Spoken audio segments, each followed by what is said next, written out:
Okay, mba nyingiddewo gwe ssebo oba nnyabo andaba ku mukutu bampita simple. Gano togenda sobola gawulira ku radio, togenda sobola gawulira ku TV, togenda galaba mu mpapula z'amawulire wabula yeffe abagenda okugakutuusaako waneeno live.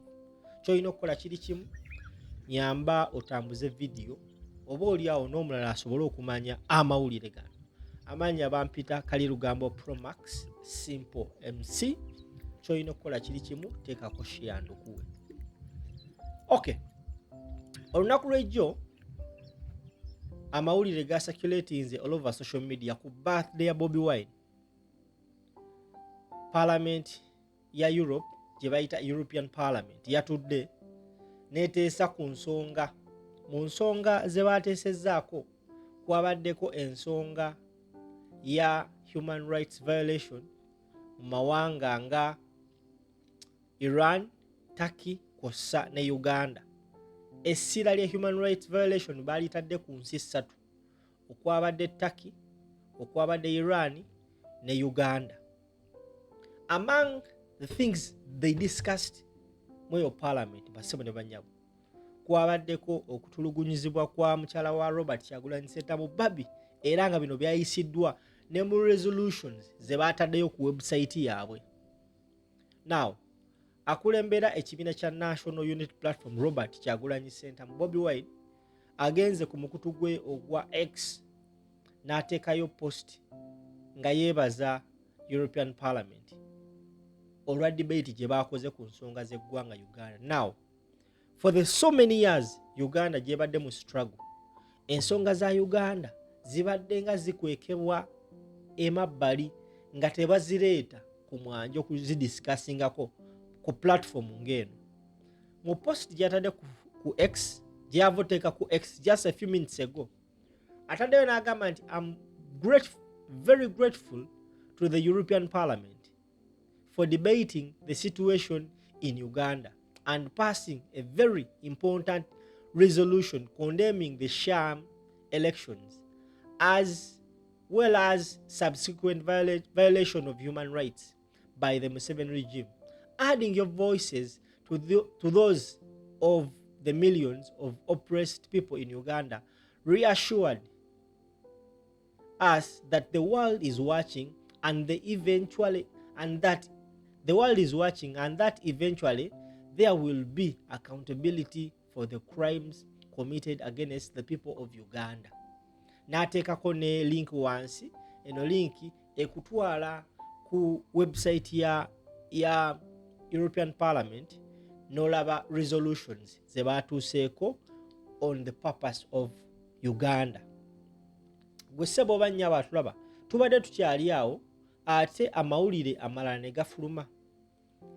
Kyagulanyi Ssentamu Robert again baamulonze among the keynote speakers abagenda okwogera ku Geneva summit egenda okubeera ennaku z'omwezi nga 18.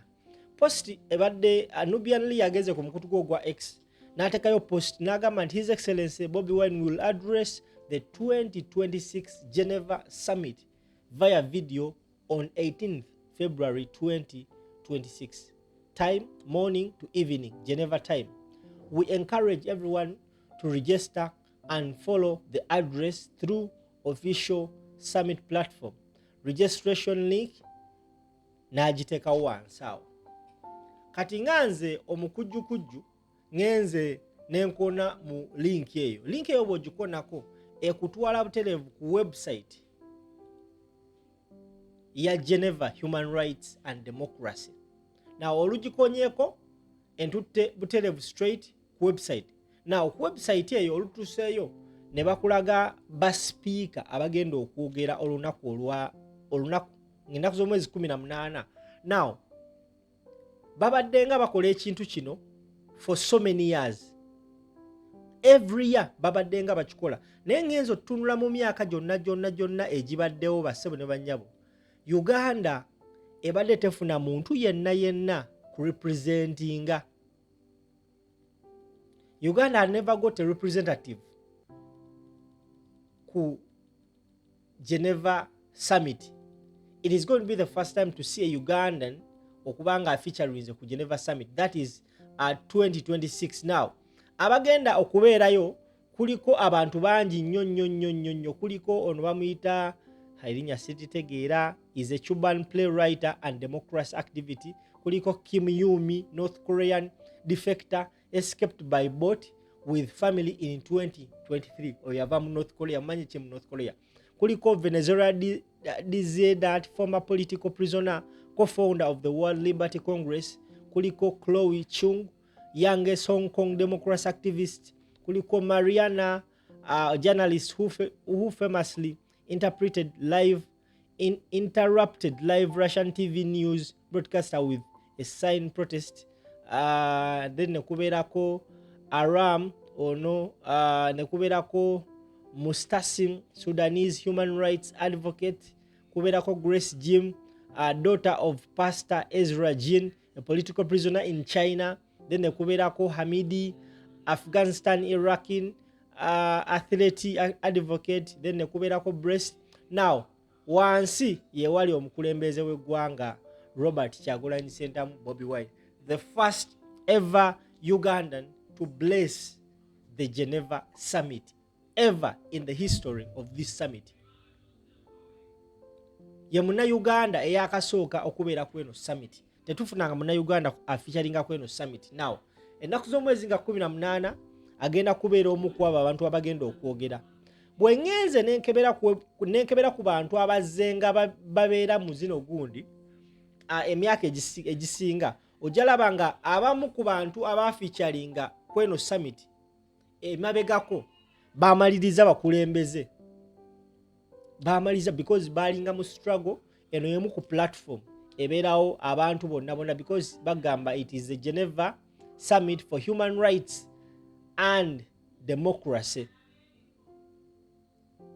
So abantu bangi bajja ne boogera era ensi yonna ebeera paying attention kweno summit egenda okubeerayo olunaku ennaku z'omwezi nga 18. So Bobi Wine is the first Ugandan to bless this stage.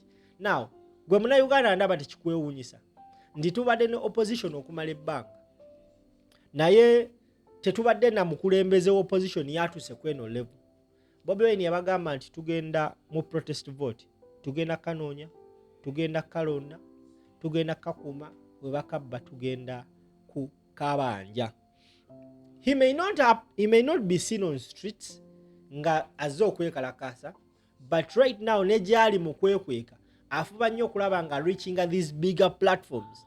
The fact that ensonga za Uganda zatuuse ku floor ya parliament ya Bungereza, European Parliament ya Bulaaya, it is a big milestone gwandaba from ever you watching.